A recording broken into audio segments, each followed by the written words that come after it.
students, hope you all are doing well. So today we need to discuss a topic that is the development of embryo. देखो बेटे जी ਅਸੀਂ ਐਮਬਰੀਓ ਦੀ formation ਤਾਂ ਕਰ ਲਿਆ ਸੀਗਾ ਵੀ ਸਾਡੇ ਕੋਲ ਜ਼ਾਈਗੋਟ ਬਣਦਾ ਆ, ਇੱਕ ਐਂਡੋਸਪਰਮ ਬਣਦਾ ਹੈ। ਵੀ ਸਟੱਡੀ ਦਾ ਡਬਲ ਫਰਟੀਲਾਈਜੇਸ਼ਨ ਪ੍ਰੋਸੈਸ। ਹੁਣ ਅਸੀਂ ਇਹ ਪੜ੍ਹਾਂਗੇ ਕਿ ਉਸ ਜ਼ਾਈਗੋਟ ਦੇ ਅੰਦਰ ਕਿਹੜੀਆਂ ਚੇਂਜਿਸ ਆਉਂਦੀਆਂ ਆ ਜਿਹਦੇ ਕਰਕੇ ਉਹ ਇੱਕ ਪੂਰੇ ਇਨ ਫਿਊਚਰ ਦੇ ਵਿੱਚ ਸੀਡ ਦੇ ਵਿੱਚ ਕਨਵਰਟ ਹੋ ਜਾਂਦਾ ਆ। ਸੋ ਸਭ ਤੋਂ ਪਹਿਲਾਂ ਅਸੀਂ ਗੱਲ ਕਰਨ ਜਾ ਰਹੇ ਹਾਂ ਡਾਈਕੋਟਿਲੇਡਨ ਐਮਬਰੀਓ। ਸੋ ਦੋ ਤਰ੍ਹਾਂ ਦੇ ਐਮਬਰੀਓਸ ਹੈ, ਦੋ ਤਰ੍ਹਾਂ ਦੀਆਂ ਸੀਡਸ ਹੈ। ਜੇਕਰ ਅਸੀਂ ਐਂਜੀਓਸਪਰਮਸ ਦੀ ਕਲਾਸੀਫਿਕੇਸ਼ਨ 'ਤੇ ਜਾਈਏ, ਵਨ ਇਜ਼ ਡਾਈਕੋਟ, ਅਨਦਰ ਇਜ਼ ਮੋਨੋਕੋਟ। ਡਾਈਕੋਟ ਉਹ ਵਾਲੀ ਸੀਡ ਹੈ ਜਿਹਦੇ ਅੰਦਰ ਦੋ ਕੋਟਿਲੇਡਨਸ ਹੋਣਗੇ। ਮੋਨੋਕੋਟ ਉਹ ਵਾਲੀ ਸੀਡ ਹੈ ਜਿਹਦੇ ਅੰਦਰ ਸਿੰਗਲ ਕੋਟਿਲੇਡਨ ਹੋਏਗਾ। ਸੋ ਪਹਿਲਾਂ ਅਸੀਂ ਗੱਲ ਕਰਦੇ ਹਾਂ ਡਿਵੈਲਪਮੈਂਟ ਆਫ ਡਾਈਕੋਟ ਐਮਬਰੀਓ ਦੀ। ਸੋ ਸਭ ਤੋਂ ਪਹਿਲਾਂ ਕੀ ਹੁੰਦਾ, ਦੇਖੋ ਅਸੀਂ ਕੀ ਪੜ੍ਹਿਆ ਸੀਗਾ ਵੀ ਜੇਕਰ ਇਹ ਸਾਡੇ ਕੋਲ, let me change the colour for you, so that ਅਸੀਂ ਪੜ੍ਹਿਆ ਸੀਗਾ ਵੀ ਜੇਕਰ ਇਹ ਸਾਡੇ ਕੋਲ ਕੀ ਹੈ, ਇਹ ਸਾਡਾ ਅਵਿਊਲ ਹੈ। ਤਾਂ ਅਵਿਊਲ ਦੇ ਅੰਦਰ ਦੋ ਐਂਡਸ ਸੀਗੇ। The one end was the micropylar end with the opening, and ਦੂਸਰਾ ਐਂਡ ਜਿਹੜਾ ਸੀਗਾ ਉਹ ਸੀਗਾ ਚਲਾਈਜ਼ਲ ਐਂਡ। ਅਸੀਂ ਇਹ ਪੜ੍ਹਿਆ ਸੀਗਾ ਵੀ ਮਾਈਕਰੋਪਾਈਲਰ ਐਂਡ ਦੇ ਵੱਲ ਕੀ ਪਿਆ ਹੁੰਦਾ ਆ, ਸਾਡਾ ਜ਼ਾਈਗੋਟ ਪਿਆ ਹੁੰਦਾ, ਇੱਧਰ ਸਾਡਾ ਪਿਆ ਹੁੰਦਾ ਸਾਰੇ ਦਾ ਸਾਰਾ ਐਂਡੋਸਪਰਮ। ਹੁਣ ਅਸੀਂ ਜੋ ਵੀ ਡਿਵੀਜ਼ਨ ਕਰਨੀ ਆ ਉਹ ਕਿਹਦੇ ਅੰਦਰ ਕਰਾਂਗੇ, ਅਸੀਂ ਉਹ ਸਾਰੀ ਦੀ ਸਾਰੀ ਡਿਵੀਜ਼ਨ ਕਰਾਂਗੇ ਇਸ ਸੈੱਲ ਦੇ ਅੰਦਰ। Which cell? The cell that is towards the micropylar and the zygote. Okay, so ਹੁਣ ਦੇਖੋ ਇੱਥੇ ਕੀ ਗੱਲ ਆ ਰਹੀ ਹੈ, in a typical dicotyledon type of embryo development ਜਿਹੜਾ ਸਾਡਾ ਜ਼ਾਈਗੋਟ ਆ ਉਹ ਆਪਣੇ ਅਰਾਊਂਡ ਹੀ ਕੀ ਕਰਦਾ ਆ, ਇੱਕ ਸੈਲੂਲੋਜ਼ ਦੀ ਵੋਲ ਜਿਹੜੀ ਆ ਉਹ ਸਕਰੀਟ ਕਰ ਲੈਂਦਾ ਆ, ਅਤੇ ਉਹ ਟਰਾਂਸਵਰਸ ਡਿਵੀਜ਼ਨ ਦੇ ਨਾਲ। ਟਰਾਂਸਵਰਸ ਡਿਵੀਜ਼ਨ ਮਤਲਬ ਵੀ ਇੱਦਾਂ ਦੀ ਡਿਵੀਜ਼ਨ ਜਿੱਦਾਂ ਇਹ ਹੈ ਸਾਡੇ ਕੋਲ ਸੈੱਲ, ਇਹਦੇ ਅੰਦਰ ਇੱਦਾਂ ਕਰਕੇ ਅਸੀਂ ਡਿਵਾਈਡ ਕਰ ਦਈਏ ਤਾਂ ਦੋ ਸੈੱਲ ਬਣ ਜਾਣਗੇ ਇੱਕ ਸੈੱਲ ਤੋਂ ਹੀ। ਸੋ ਟਰਾਂਸਵਰਸ ਡਿਵੀਜ਼ਨ ਦੇ ਨਾਲ ਦੋ ਅਨਇਕੁਅਲ ਸੈੱਲ ਬਣਾਉਂਦਾ ਆ। ਇਹ ਮੈਂ ਦੋ ਇਕੁਅਲ ਸੈੱਲਸ ਬਣਾਏ ਆ। ਅਨਇਕੁਅਲ ਮਤਲਬ ਇੱਕ ਛੋਟਾ ਇੱਕ ਵੱਡਾ। So let's clear with the help of diagram. So you can see here, ਇਹ ਤੁਹਾਡਾ ਕੀ ਹੈ, ਜ਼ਾਈਗੋਟ ਹੈ। ਇਹ ਜ਼ਾਈਗੋਟ ਹੈ। ਜ਼ਾਈਗੋਟ ਦੇ ਅੰਦਰ ਕਿਹੜੀ ਡਿਵੀਜ਼ਨ ਹੋਈ, ਟਰਾਂਸਵਰਸ ਡਿਵੀਜ਼ਨ ਹੋਈ। ਟਰਾਂਸਵਰਸ ਡਿਵੀਜ਼ਨ ਦੇ ਨਾਲ ਜਿਹੜਾ ਤੁਹਾਡਾ ਕਲਰ ਦੇ ਵਿੱਚ ਬਲੈਕਿਸ਼ ਜਿਹਾ ਸੈੱਲ ਆ, ਉਹ ਸੈੱਲ ਦਾ ਸਾਈਜ਼ ਜਿਹੜਾ ਆ ਤੁਹਾਡੇ ਦੂਸਰੇ ਸੈੱਲ ਦੇ ਨਾਲੋਂ ਵੱਡਾ ਆ। ਉਸ ਸੈੱਲ ਨੂੰ ਤੁਸੀਂ ਕਹੋਗੇ ਸਸਪੈਂਸਰ ਸੈੱਲ। ਜਿਹੜਾ ਤੁਹਾਡਾ ਦੂਸਰਾ ਸੈੱਲ ਹੈ ਉਹਦਾ ਸਾਈਜ਼ ਸਸਪੈਂਸਰ ਸੈੱਲ ਨਾਲੋਂ ਕੁਆਇਟਲੀ ਸ਼ੋਰਟ ਹੋਊਗਾ, ਉਹਨੂੰ ਤੁਸੀਂ ਕਹੋਗੇ ਐਮਬਰੀਓ ਸੈੱਲ। ਓਕੇ, ਸੋ ਇਸ ਤਰ੍ਹਾਂ ਸਾਡੇ ਕੋਲ ਦੋ ਸੈੱਲਸ ਬਣ ਗਏ, suspensor cell and embryo cell. ਪਹਿਲੀ ਡਿਵੀਜ਼ਨ ਹੋਈ ਡੈਟ ਇਜ਼ ਟਰਾਂਸਵਰਸ ਡਿਵੀਜ਼ਨ। ਠੀਕ ਹੈ ਜੀ। The larger basal cell is called the suspensor cell, ਜਿਹੜਾ ਕਿੱਧਰ ਵਾਲੀ ਸਾਈਡ ਹੋਏਗਾ, ਜਿਹੜਾ ਤੁਹਾਡਾ ਮਾਈਕਰੋਪਾਈਲਰ ਐਂਡ ਦੇ ਵੱਲ ਹੋਏਗਾ। ਅਤੇ ਦੂਸਰਾ ਸੈੱਲ ਜਿਹੜਾ ਤੁਹਾਡਾ ਕਿਹੜੇ ਐਂਡ ਵੱਲ ਹੋਏਗਾ, ਚਲਾਈਜ਼ਲ ਐਂਡ ਦੇ ਵੱਲ ਹੋਏਗਾ। ਜੇ ਤੁਸੀਂ ਇਹਦੀ ਲੇਬਲਿੰਗ ਕਰਨੀ ਚਾਹੋ ਤਾਂ ਤੁਸੀਂ ਸਿੰਪਲ ਲੇਬਲਿੰਗ ਕਰ ਸਕਦੇ ਹੋ, this will be your micropylar end, this will be your chalazal end. But ਤੁਸੀਂ ਇੱਥੇ ਐਂਡਸ ਵੱਲ ਲੈ ਕੇ ਕਨਫਿਊਜ਼ ਨਾ ਹੋਵੋ। ਬਸ ਤੁਸੀਂ ਇਹ ਚੀਜ਼ ਦੇਖੋ ਵੀ ਇਹ ਇੱਕ ਐਮਬਰੀਓ ਸੈੱਲ ਆ, ਠੀਕ ਹੈ ਜੀ। ਤਾਂ ਇੱਥੇ ਤੁਹਾਡਾ ਐਂਡੋਸਪਰਮ ਪਿਆ ਹੋਇਆ। ਤੁਹਾਡਾ ਸਸਪੈਂਸਰ ਜਿਹੜਾ ਆ ਉਹਦਾ ਕੰਮ ਸਿਰਫ ਇਹ ਹੈ ਵੀ ਉਹਨੇ ਇਸ ਐਮਬਰੀਓ ਸੈੱਲ ਨੂੰ ਐਂਡੋਸਪਰਮ ਤੱਕ ਲੈ ਕੇ ਜਾਣਾ ਆ। ਕਿਉਂ ਲੈ ਕੇ ਜਾਣਾ ਆ? ਕਿਉਂਕਿ ਸਾਡੇ ਐਮਬਰੀਓ ਨੂੰ ਨਰਿਸ਼ਮੈਂਟ ਦੀ ਜ਼ਰੂਰਤ ਹੈ, ਸਾਡੇ ਐਮਬਰੀਓ ਨੂੰ ਖਾਣੇ ਦੀ ਜ਼ਰੂਰਤ ਹੈ। ਆ ਸਿੰਪਲ ਥਿੰਗ। ਸੋ ਇੱਦਾਂ ਕਰਕੇ ਤੁਹਾਡੇ ਕੋਲ ਦੋ ਸੈੱਲ ਬਣ ਚੁੱਕੇ ਆ। ਨਾਓ ਦ ਬੇਸਲ ਸਸਪੈਂਸਰ ਸੈੱਲ। ਹੁਣ ਜਿਹੜਾ ਤੁਹਾਡਾ ਬੇਸਲ ਸਸਪੈਂਸਰ ਸੈੱਲ ਹੈ, ਮਤਲਬ ਇੱਕ ਜਿਹੜਾ ਸੈੱਲ ਸੀਗਾ ਜਿਹਨੂੰ ਅਸੀਂ ਸਸਪੈਂਸਰ ਕਿਹਾ ਸੀਗਾ, ਉਹ ਕਿਹੜੀਆਂ ਡਿਵੀਜ਼ਨਸ ਕਰਦਾ ਆ, ਉਹ ਮੇਜਰਲੀ ਟਰਾਂਸਵਰਸ ਡਿਵੀਜ਼ਨਸ ਫੋਲੋ ਕਰਦਾ ਆ। ਤਾਂ ਜਿਹੜਾ ਤੁਹਾਡਾ ਐਮਬਰੀਓਨਲ ਸੈੱਲ ਹੈ ਜਾਂ ਫਿਰ ਜਿਹੜਾ ਸੈੱਲ ਸਸਪੈਂਸਰ ਸੈੱਲ ਤੋਂ ਛੋਟਾ ਸੈੱਲ ਸੀਗਾ, ਉਹ ਕਿਹੜੀਆਂ ਡਿਵੀਜ਼ਨਸ ਕਰਦਾ ਆ, ਲੌਂਗੀਟਿਊਡਨਲ ਡਿਵੀਜ਼ਨ। ਮਤਲਬ ਇੱਕ ਜਿਹੜਾ ਆ ਉਹ ਡਿਵੀਜ਼ਨ ਕਰ ਰਿਹਾ ਆ ਇਸ ਤਰੀਕੇ ਦੇ ਨਾਲ, ਠੀਕ ਹੈ ਜੀ। ਇੱਕ ਜਿਹੜਾ ਆ ਉਹ ਡਿਵੀਜ਼ਨ ਕਰ ਰਿਹਾ ਆ ਕਿਸ ਤਰੀਕੇ ਦੇ ਨਾਲ, ਉਹਦੀ ਡਿਵੀਜ਼ਨ ਹੋ ਰਹੀ ਹੈ ਇਸ ਤਰੀਕੇ ਦੇ ਨਾਲ, ਠੀਕ ਹੈ ਜੀ। So this is your transverse division and this is your longitudinal division. Okay, so the out of the two cells which are formed from the transverse division of the suspensor cell, the lowermost towards the micropylar end enlarges in the size to form a vesicular basal cells. The other cells divides by variable number of divisions to form a row. देखो की कह रहा है हुण जेकर तुहाडे कोल इत्थे की बन गया सीगा पहला एक जाइगोट सीगा जाइगोट तो तुहाडे कोल 2 सैल बन चुके सीगे हुण ये कह रहे हैं भी जेड़ा तो तुहाडा बेसल सैल है ना मतलब ये सस्पेंसर सैल दे अंदर भी असीं पढ़िया भी 2 डिवीजनस हो रही आ ट्रांसवर्स डिवीजन हो रही एक सैल इहदे विचों जेड़ा आ वो सिंपल एक साडा बेसल वैस्कुलर सैल बना दिंदा आ दूसरा जेड़ा सैल होएगा वो की करदा आ वो अपने आप दियां डिवीजनस करदा आ तां वो एक की बनांदा आ रो बनांदा आ मतलब एक लंबी दी लंबी सैल्स दी एक रो बना लेंदा आ जिन्हों असीं सस्पेंसरल रो भी कहने आ तो जेड़ा साडा एंब्रियोनल सैल आ जां फिर एंब्रियो सैल आ वो किहड़ियां डिवीजनस करेगा वो डिवीजनस करदा आ longitudinal division so you can see here भी पहला साडा एक सैल सीगा हुण साडे कोल 4 सैल बन चुके हैं ये 4 सैल बनन तो पहला भी इत्थे स्टेज आनी आ 2 सैल स्टेज सो 2 तो 4 बने 4 तो 8 बननगे 8 तो 16 बननगे ठीक है जी सो हुण देखो तुसी out of the 2 cells formed by the transverse division of the suspensor एक सस्पेंसर सीगा ओहदी ट्रांसवर्स डिवीजन हुई 2 सैल बन गए उन्हां दोनां जिद्दां एक सस्पेंसर सीगा बेटा जी एक सीगा तुहाडा एंब्रियोनल सैल ये जिहड़ा सस्पेंसर आ इहदे विच की हुई ट्रांसवर्स डिवीजन हुई इहदे विचों एक सैल किहड़ा सैल बन गया बेसल सैल दूसरे सैल ने की बनाती सस्पेंसर रो जो कि मैं तुहानूं दिखा चुकी हाँ ठीक है उस तो बाद जिहड़ा तुहाडा दूसरा सैल सीगा वो की करेगा हुण वो अपनियां लॉन्गिट्यूडनल डिवीजनस करेगा so here the long suspensor cell consist of the row of 7 to 8 cell row बन गई एक लंबी दी लंबी लाइन जिहड़ी आ वो साडे कोल बन चुकी है Each of the 2 terminal cells of the tetrad stage of proembryo divide longitudinally forming the 4 cell quadrant stage. Okay, so पहला जेड़ा साडे कोल सस्पेंसर सैल दे नाल साडे कोल एम्ब्रियोनल सैल सीगा इन्ने केड़ी स्टेज बनाती है इन्ने स्टेज बनाती है 4 celled stage और you can simply say a quadrant stage. Okay पहला इत्थे तुसी कह सकते हो भी इदा करके 2 सैल सीगे 2 सैल्स तो 4 सैल बने 4 सैल तो 8 सैल बन गए ओके जी so now each of the 4 cells of the quadrant stage हुण जेडे साडे कोल 4 सैल बने आ चारों के चारों सैल्स की किहड़ी डिवीजन होएगी ट्रांसवर्स डिवीजन होएगी ते ट्रांसवर्स डिवीजन होने तो बाद वो किन्ने स्टेज बना देंगे they will form the 8 cell octant stage बनाने तो बाद वो किहड़ी स्टेज बनाएंगे 16 स्टेज सो इत्थों सिंपली तुसी कह सकते हो भी 2 cell stage then 4 cell stage then 8 cell and then 16 cell stage ठीक है जी हुण बेटा जेडे ये 16 सैल्ड स्टेज है 16 सैल्ड स्टेज दे विचों की होएगी 8 सैल बाहर वाली साइड नूं होणगे 8 सैल अंदर वाली साइड नूं होणगे जेडे 8 सैल बाहर वाली साइड नूं है उन्हां सैल्स का काम होएगा बाहर वाली लेयर्स बनाना प्रोटोडर्मल लेयर बनाना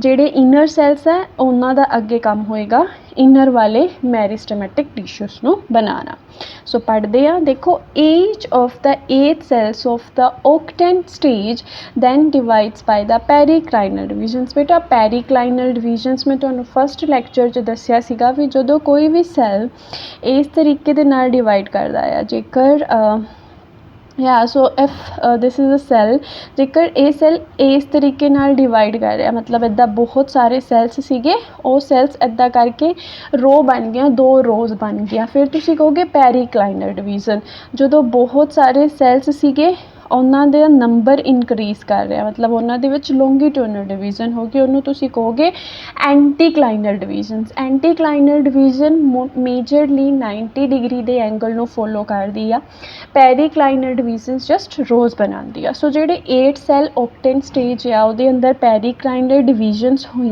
पेरिक्लाइनल डिवीजनस दे नाल आउटर प्रोटोडर्मल लेयर बन गई तो अंदर वाली इनर सैल दी लेयर बन गई हुण जेडे साडे 8 सैल स्टेज सीगी वो कन्वर्ट हो चुकी है 16 सैल स्टेज के अंदर वो 16 सैल स्टेज चो 8 सैल जेडे आ वो बाहर वाले होणगे 8 सैल जेडे आ वो अंदर वाले होणगे सो बेटा सी हेयर सब तो पहला देखो असीं सस्पेंसर रो तक पढ़ चुके सीगे ठीक है उस तो बाद देखो इत्थे तुसीं देख पा रहे हो भी ये किन्ने सैल है जो तुसीं काउंट करो यू कैन कैलकुलेट कि इत्थे तुहाडे कोल 8 सैल आ ठीक है।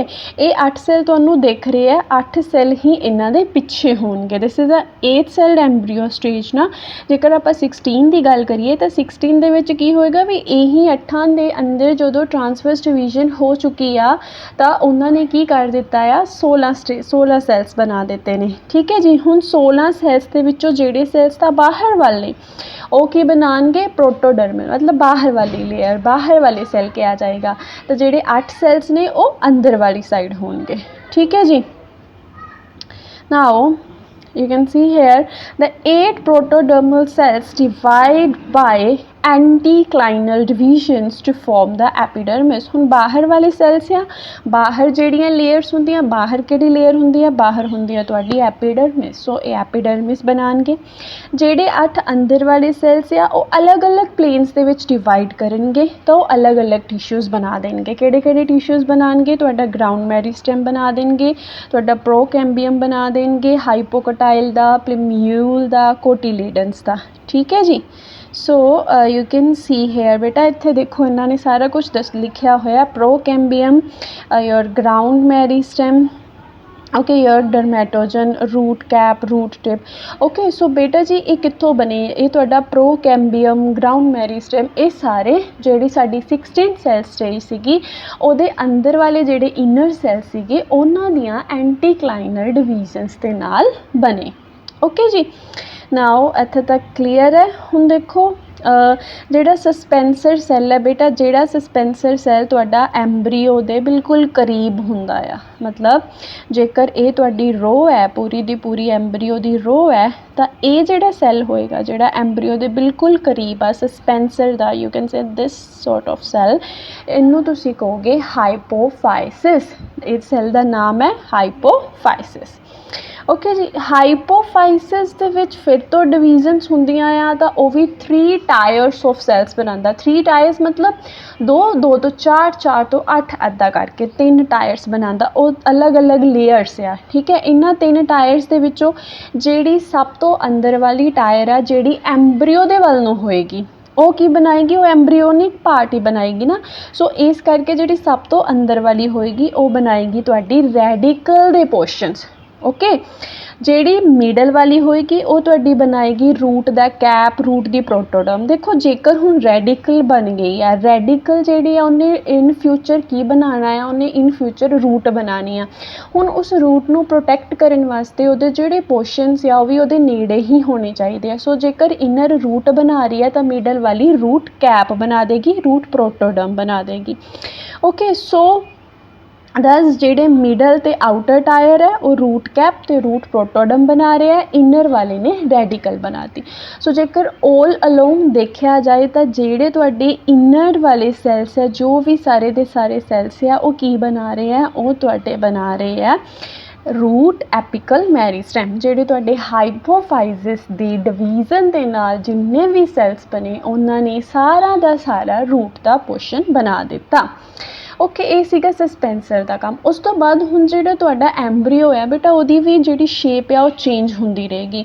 सो you can simply see here कि पहला तुहाडा एम्ब्रीओ देखो इत्थे किदां दी शेप है, उहदी ग्लोबुलर शेप है, फिर उहदी हर्ट शेप बन गई। ठीक है। इहदी हर्ट शेप बनन दा भी एक कारण हुंदा आ भी ये एंडोस्पर्म दे वल जा रहा है, इन्हें एंडोस्पर्म नूं खाना है। So that's the major reason कि उन्हें उन्होंने ग्रैब करना है।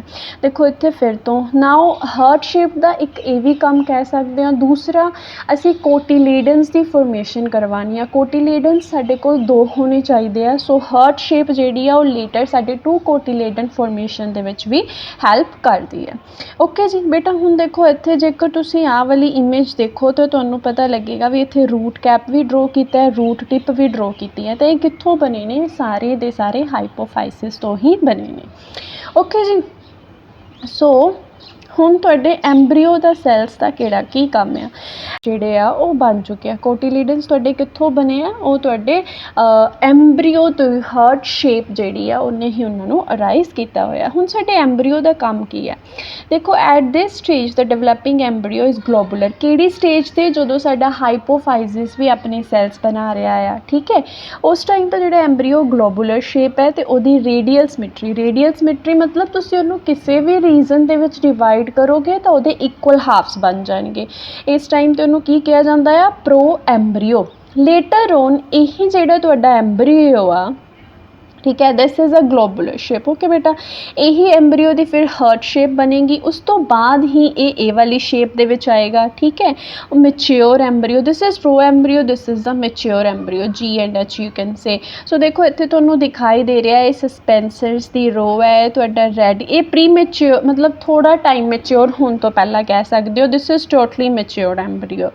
Okay, typical dicot embryo. देखो इत्थे तुहानूं रेडिकल पोर्शन दिख रहा है, रेडिकल पोर्शन जिहड़ा तुहाडा उपर वाली साइड ही है।